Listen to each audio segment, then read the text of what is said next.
Okay, so we're going to have a little session now on activism and outreach, selling space to the public. We have three colleagues here, and I really have a Kevin Bacon moment with them.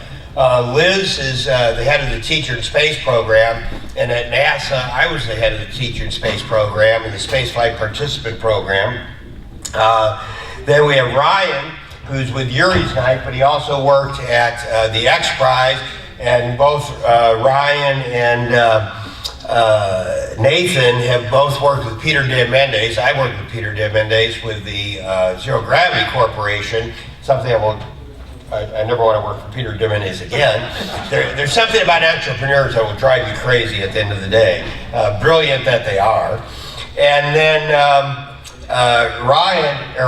Nathan is also now working at the Google Xprize, and he works at the Xprize with a college friend of mine, Bob Weiss, who's the president of the Xprize. So the connections here were very interesting. And by the way, that's another reason why I'm so big on student organization and starting to network.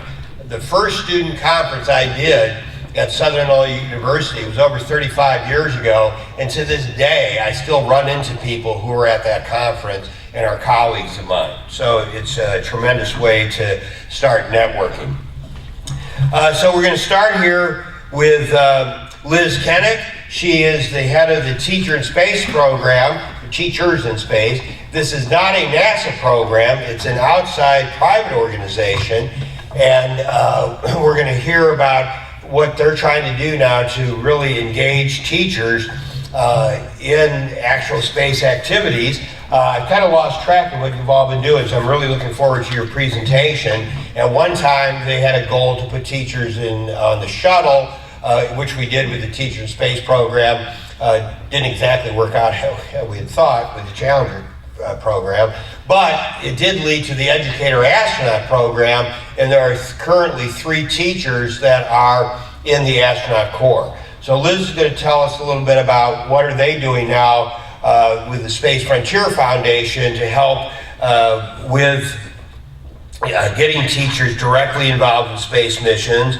Ryan is going to talk to us a little bit about what he does now with Yuri's Night, which is this fabulous national organization, actually international organization, that always comes together in April to commemorate the first flight of Yuri Gagarin and have activities around the country, and is a great way to engage the public.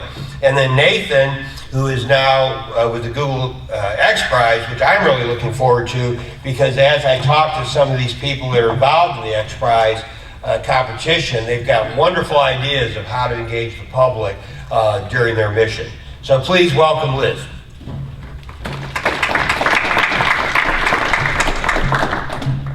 this the thing for the slides? Yes. And if I push it this way, it'll go forward? Yeah. The screen often goes blank. Oh, okay. Yeah, the screen does. Okay, great. So, Teachers in Space, as Alan mentioned, is a project of the Space Frontier Foundation and was started as a continuation. It was definitely inspired by NASA's original Teacher in Space program. We started it up again in about 2004 because it seemed that the suborbital companies were close to flying. And our goal was to be able to take teachers from the classroom, fly them with the suborbital companies, and return them safely to the classroom where they could share the excitement of space with their students and help to generate more of an interest and help students know that space is an opportunity. We don't yet have suborbital companies flying, and so while we're waiting, we do have commitments from many companies that they will fly the teachers. What we're doing in the meantime is professional development workshops for teachers to give them actual hands-on experience and connections in the space industry so that they can still bring space into the classroom even though they haven't yet flown on the Lynx or with Virgin Galactic. So here's the reason. The problem that you see in this pie chart, these are statistics taken from students at the senior level who've taken the ACT test, and by the time you take out those who show up as not proficient in science, technology, engineering, or math, which is the big blue area, And those that are proficient but are not interested, don't want to continue with STEM study, you're left with the little orange bit, the 12% of high school students in the US taking the ACT test their senior year who are both proficient and interested. That's a tiny number. And I'm sure that you guys are among that group, and you know that what happens is here you are already only 12% of seniors who are qualified and interested. Then you got to get into a university. Then you have to survive that university. And I met engineers at the New Space Conference this summer who said to me, I got into this top university and they did the classic thing of telling me, look to your right, look to your left, those people will be gone. And he said it was true, that some 80% of the students he started out with weren't there by the time, and it took him 5 years to graduate. And so, to me, this is a terrible thing. And one thing that we're focused on, obviously, is to expand the size of that orange piece, that more students are both interested and qualified. But something I would ask you to do in terms of outreach, talk to your universities and say, what are we doing for the ones that wash out? Because these are rare students to get into the program in the first place, and to just let them wash out is a terrible thing. So what are we doing about increasing the numbers who are even going into STEM areas? Well, what we find is a lot of teachers are actually really excited. That's why they teach. And so we want to help the teachers share that excitement with their students and with their communities, because so many students wind up, so many of us, even as adults, do the things we do because somebody that we respect says to us, why don't you do this, or would you do this? So there's nothing like encouragement to help kids get interested in STEM studies. So these are the 3 strategies that we're using. We're giving teachers connections to real people in the field. We take them on tours, they go to SpaceX, they go out to the Mojave Airport.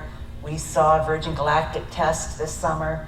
We help them to meet people who are actually working in the space industry now at NASA and in the commercial industry. We give them experiences. One of the favorite things that they did this summer was to go flying in a glider with Rick Searfoss, who's a former shuttle commander, and now he is the head of test pilots for X-Corps. And he flew each of these teachers, and flew me individually, and I got to fly the glider too. And that, you don't stop talking about that for a long time. And then we developed curricula. And some of this we get from NASA. NASA really does do a great job of putting out curricula that's available to educators. We use that, and we are developing some of our own, and some of the companies, X-Corps, for example, are starting to develop some educational outreach materials as well. So what's really exciting about this is that this slide of connections and industry partners, by the next time I give this speech, I'm going to have to make it into 2 slides. And that's really, really cool. Before I was doing Teachers in Space, one of the first things I did with Space Frontier Foundation was to start producing the New York Yuri's Night Party. And so I've known Ryan for quite a while now. And what I found about Yuri's Night was that it really did give me that ability. It's nothing like having to call people throughout the industry and say, would you please send us some stuff to give away at our party? Would you please come speak at our party? When you do that, the time comes that when you need them to do something besides contribute to a party, like judge a contest or let your teachers come and visit, they do it. And so that's a wonderful, wonderful thing. Right now, today, we are beginning to judge entries to fly experiments to the International Space Station, and that will happen in the spring. The contest is being judged now, and so in this set of slides, so many of these contacts are people that agreed to judge that contest. And I have no idea if I'm over time. Am I out of time yet? Am I doing okay? All right, cool. So, experience and training. Here's a picture of one of our teachers flying in the glider, and here's a picture of a bunch of the teachers this summer in a flight experiments workshop at NASA Ames, working with some guys from Celestial Circuits who came out to talk about types of experiments and equipment that are available on the International Space Station or that might be developed to help install and monitor experiments on the International Space Station. So that was very exciting for them. We also did a space medicine workshop. We did this at Embry-Riddle in Florida, Embry-Riddle Aeronautical University, and we also did it at CAMI, which is part of the FAA, the Civil Aeronautical Medical Institute in Oklahoma. And Dr. Sten Odenwald is a radiation specialist with NASA, and he came and taught the math of radiation to the teachers. And I've never seen anybody get so excited when he said, okay, you know, work out these problems. They couldn't wait to start working out the problems. They had their calculators and calculating things like what's your personal radiation dosage based on where you live and where you travel, and all kinds of things that can affect your personal exposure to radiation. We put all of these strategies together, giving them the connections in the industry, giving them the experiences, and also giving them curricula that they can take back, like some of these radiation exercises. And we came up with these 5 different professional development workshops at various locations. And this year was the 2nd year that we've done this. So about 220 teachers now have been through these workshops. And what's really exciting about it is that they have begun to feed into each other. And so at the Flight Experiments workshop at NASA Ames, we did a balloon launch. We built about 30 different kinds of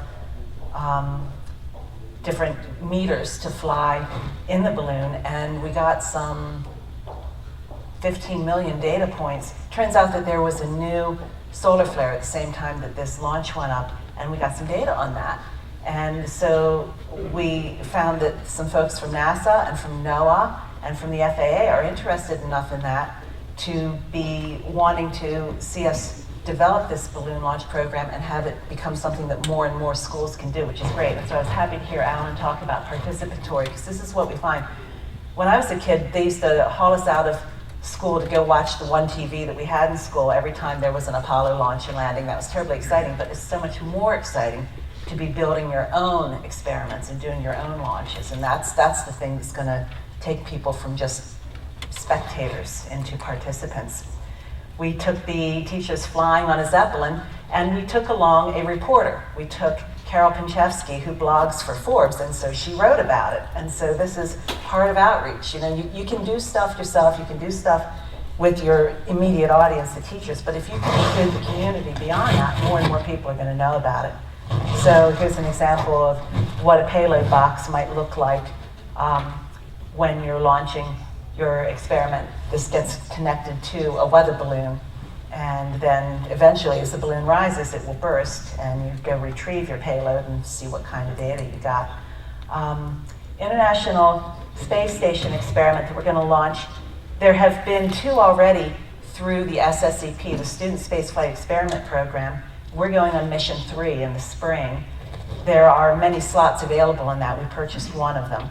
And the previous launches that have gone from schools have often involved working not only at the high school level, but with universities and corporations as well. So it's an example of building a community in order to raise the money and have the proper technology and expertise to develop the kind of experiment that is capable and appropriate to fly on the space station. For example, there was one on bone marrow. How does bone marrow growth change in a microgravity situation? And that's interesting not only for space medicine, but also for osteoporosis research as well. Yeah, now I'm out of time. Okay, cool. So what I want to say is when you're doing outreach, it's really important for us, example, doing education, we want to reach not just the teachers, but other educational outreach organizations, parents, universities, corporate sponsors, politicians, and journalists. And when you can do all of that, that's when you can really accomplish things.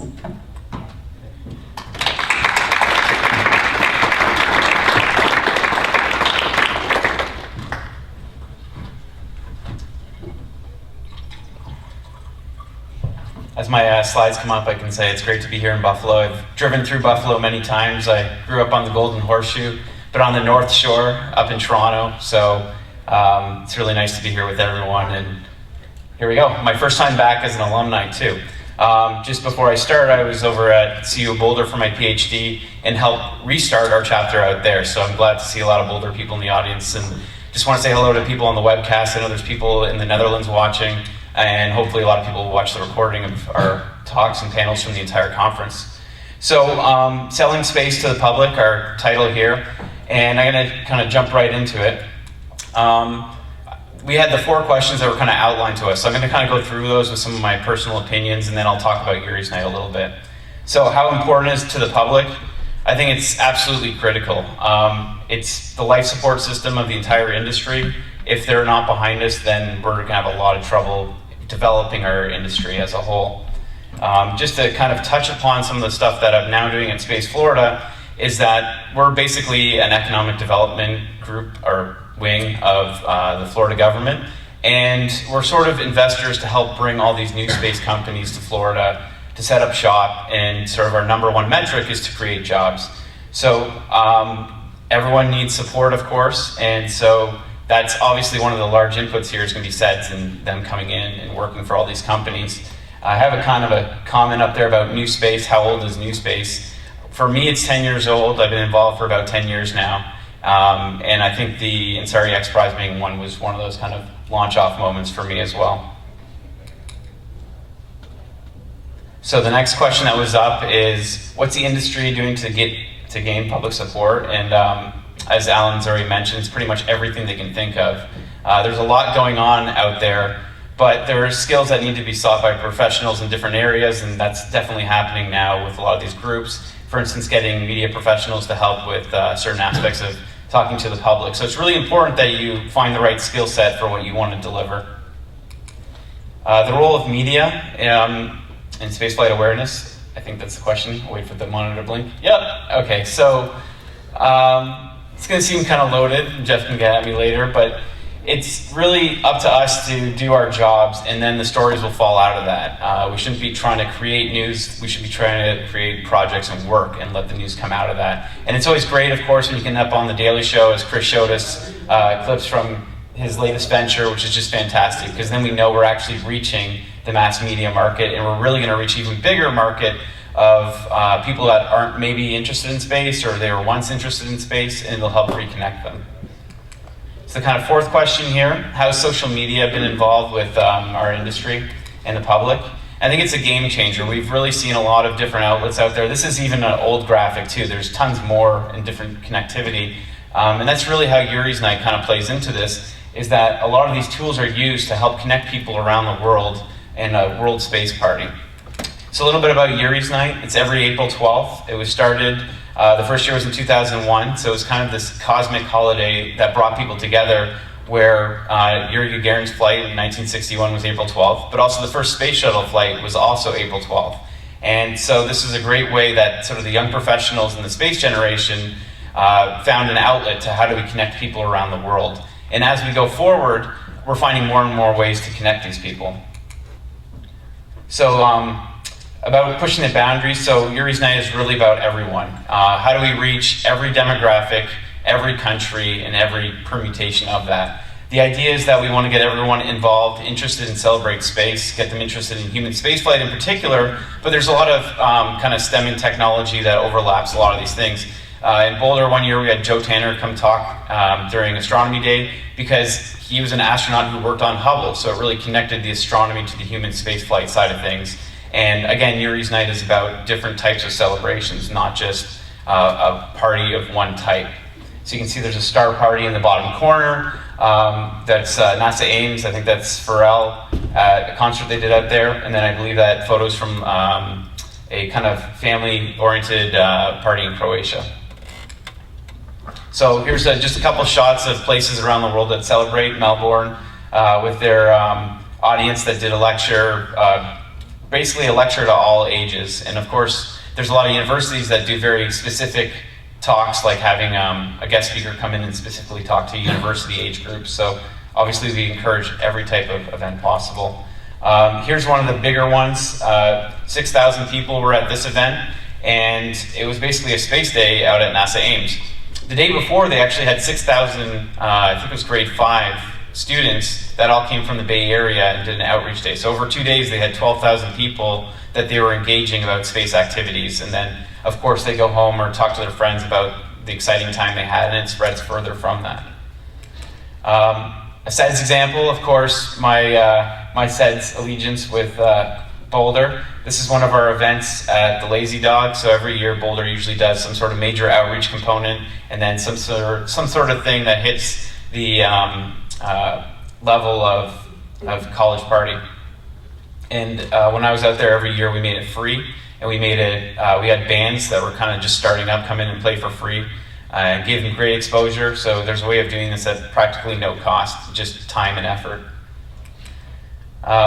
Just to give you a snapshot, this is already an old slide, but partners that we've been developing with Yuri's Night, a lot of these we've signed with memorandums of understanding. And the idea is that we're forming these relationships so that we can kind of go forward and help spread the message about space and get lots of new people interested in it. Our next goal is really going to go, okay, who are we not getting to outside of space? We already have the space network established. We have great people that have been involved with us, and that's one of the most important things, including a SEDS chapter, is to maintain your membership, keep people interested, don't lose the people you have, and then work on bringing new people in. And of course, one of the strong things for both SEDS and Yuri's Night is to hand it over to the next generation properly. So that's something that has to keep going on and on.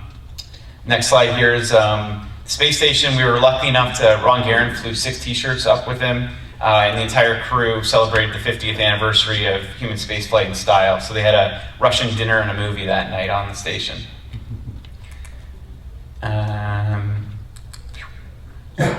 So this kind of speaks to not celebrity endorsements, but astronaut endorsements, of course, has been an important part of this. It's a little hard to see, but that's Scott Berzinski on the summit of Everest holding up a Yuri's Night patch. So the idea is that we really do want to reach out every aspect of exploration as possible and really tie people together. The whole idea is to bring people together. So Richard Garriott was one of our first Spirit of Yuri's Night Award winners. So he was the speaker at the NASA Ames Bay Area. I keep going back to that event because it was just such a large event. It's kind of a good goal, I guess, for all the NASA centers, and maybe Alan can help push that. But so astronauts are cool, but I wanted to share this photo. I don't know if you've seen it before. Astronauts in bow ties are cooler. Bill Nye's been involved with us with the Planetary Society. Great partnership to have with them as well. So this is the interactive part. So you can pull out your weapon of choice if you're on Facebook, Twitter, Google+. Really encourage you to just do this right now. Just pull it out and say, I want to organize a Yuri's Night, and who can help me? Because that's the biggest thing, is to really get help on these events and try not to do it solo. So I can put that back up later if you want, but see people are still waking up, and they can come back to the view. I just wanted to kind of leave with one last thought. So there's a lot of opportunities out there, especially for the university kind of world. I was in universities for 12 years, Queens, ISU, Penn State, and then CU. And through that, I was able to be very fortunate to capitalize on a bunch of opportunities. This is a photo I took up on the Arctic when I was part of a 100-day Mars simulation on Devon Island. And just the ability to do experiences like this are ways that people can connect to space itself. There's a lot of people that go out to the Mars Desert Research Station that are kind of in the older demographic, and they're thrilled with the opportunity because they basically look at it as, this is my opportunity to go to Mars, or as close as I'll get to doing real field work that will be field work that's conducted by astronauts in the future. And so all of these experiences kind of add up. So if you go on a roller coaster ride, you go on a suborbital flight, you go on a zero-G flight, or any of these opening opportunities, you're really starting to connect the dots. So I encourage you to look for opportunities that go into the analog world to do your research, and it's a great way to get hands-on experience, which we've heard over and over from all the presenters at this conference, that hands-on experience is looked upon very highly. So with that, I'll leave this last thought: rock the planet. That's our ongoing Yuri's Night slogan, and I'm on Twitter as well, Ryan Space, and of course at Yuri's Night. And I just want to give you a quick preview of our brand new website. So if I can get the guys in the back to click here. So we're about to launch this probably a week or two away, or less. I mean, we're just doing some of the final edits. But the idea here is to, again, push the boundaries in terms of what kind of coding and software is out there, and hopefully this new site will help have a nice clean presentation of how we present our company in space and kind of make people enthusiastic about what we're doing. So thank you.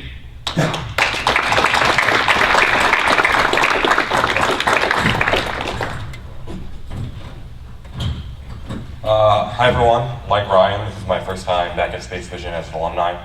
I started at the University of Wisconsin SEDS, and then I went on to ISU. And now I'm working at Xprize.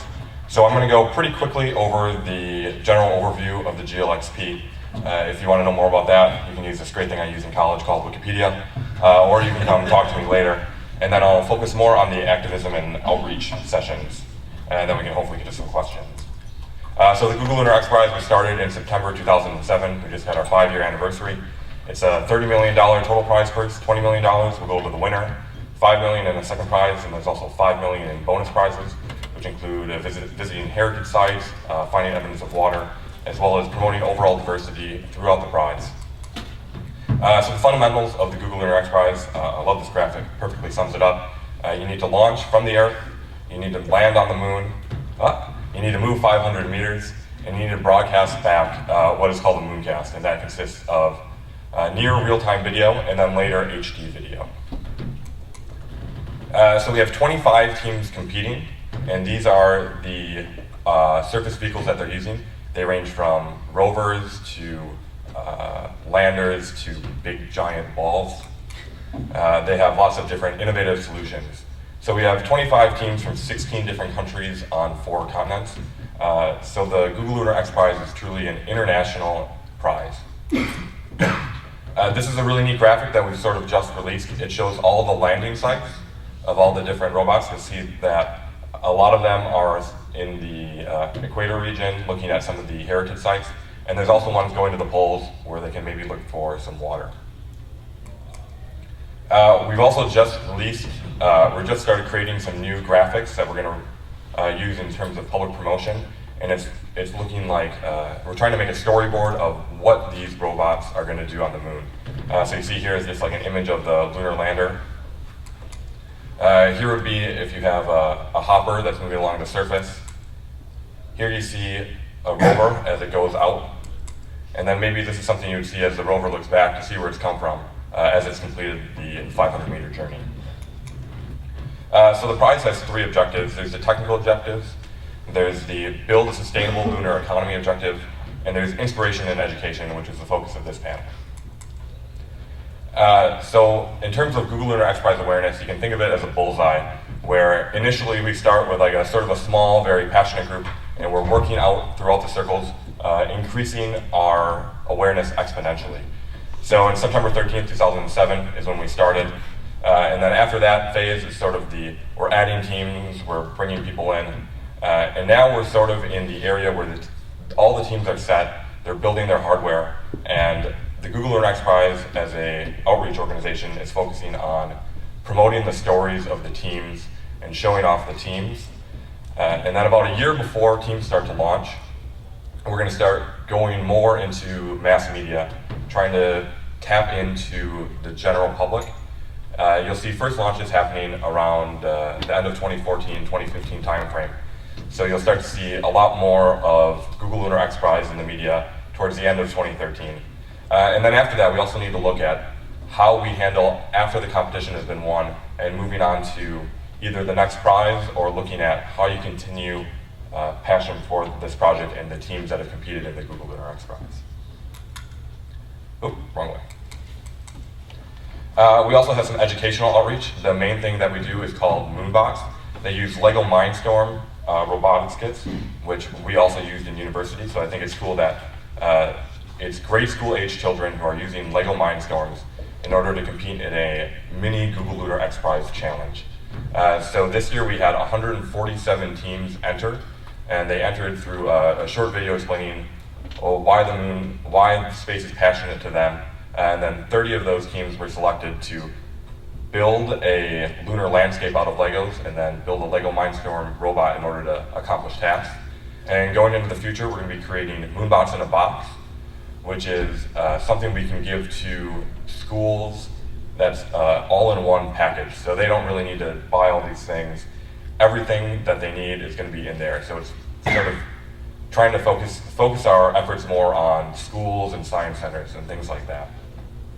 We're also partnering with people like First Robotics and really anyone that will come help us. And then we're also looking at creating a planetarium dome show, which will be released towards the end of next year.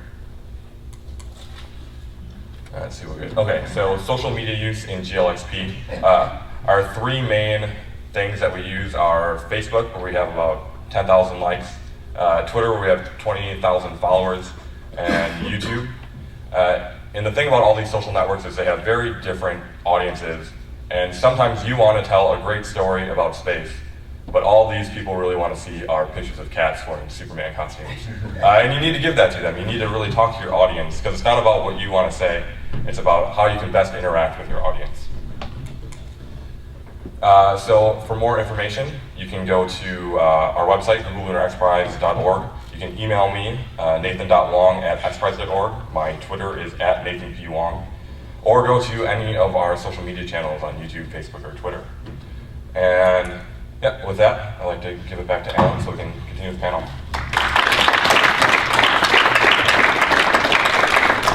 Thanks, Nathan. We have a few minutes for questions. I did want to point out that when we see social media and NASA's at 3 million, Nathan mentioned 20,000 for Google Lunar Xprize. If you really want to make an impact, we need to get those numbers up there a lot.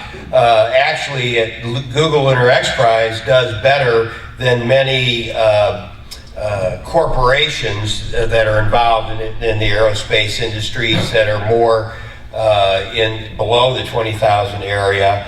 Does anybody want to venture a guess what the most followed Twitter site is? This actually disgusted me when I heard it. Bieber. Justin Bieber's number 2 at 29 million followers. The most followed person is Lady Gaga at 30 million. Katy Perry, 28. Rihanna, 26 million. Barack Obama's campaign was at 22 million, so at least there was something with some intellectual content in the top 5. Britney Spears, 21. Taylor Swift, 20 million. YouTube, 19 million. Shakira, 18 million, and the 10th place is my favorite, Kim Kardashian at 16 million. There was actually an article on Huffington Post the other day about the 1-year anniversary of Kim Kardashian's divorce. So this is what we are up against in terms of what is on the public radar screen. I find that frightening in some ways that these are the top things people follow. But this is the competition we have, and how do we get our message out and get our numbers up to much more than they are? Do we have any questions for anybody on the panel? Yes? This is Kenny. What grade level do you see yourself targeting students to improve proficiency in STEM? Right now, we are targeting the 9th through 12th grade, and the reason for that primarily is that we're currently primarily funded by a NASA educational outreach grant that is targeted at that age group. I personally also am very interested in that age group. Many people say that we're losing kids. They lose their interest in science and technology and STEM at the middle school level, but I think we can get them back in high school if the high school stuff is good enough. So that's where I'm concerned, because that's the direct feed into the colleges and then to the employers. If we could expand, then I would want to add the middle school group. In the back? This is a question for Alan. So, the LEGO partnership, when I first heard about this, I got really excited. But then as things went on, it seems that most of the LEGO partnership seems about doing these small little stunts in space. Flying a space station model, which has to be assembled in a glove box, apparently. Flying LEGO models, flying LEGO models, flying LEGO models. Why does NASA not actually send officially sponsored LEGO models and actually have these sold to the public? When my little cousin comes up to me, he's like, cool, they've made the space station in space. Can I get that for Christmas? Actually, they are releasing a number of space-oriented LEGO kits.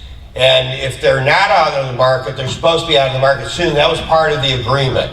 So they had, I think, 4 different kits that were space-oriented that they're coming out with. And for whatever reason, they may have come out, because Lego's a Danish company, they may have started it in Europe first, but those kits are coming to the States. And yes, it's somewhat of a stunt, but trust me, getting anything on the space station is hard to do, and we have to really fight to enable that activity to take place. And then they connected their LegoSpace.com site to that actual activities that were being done on the station, so there was a good education connection as well. But there are kits that are supposed to be coming out as a result of that agreement. Is there any interest in actually doing official NASA-sponsored LEGO models of each of the flagship missions? Because I noticed, like, for example, right now LEGO's considering doing a Curiosity mission. Yeah, but they're it has doing no Curiosity. involvement with NASA. That was It gets into legal problems about what we can and can't do with private companies, unfortunately. But we can encourage them on what they focus their kits on, and we certainly would like to have them focus on our flagship missions. But that agreement is managed in my office, and I'll go back and talk to our manager on that and see what we can do. Thanks for the comment. Okay, one more question I'm told. Here, in the front row. I have a question here, Liz. How do you pick teachers that get to engage in Oh, good question. suborbital flights and opportunities? Well, yeah, what we did, oh great. What we've been doing is, first we ran a contest for choosing who would be the people that we call pathfinders. And they're,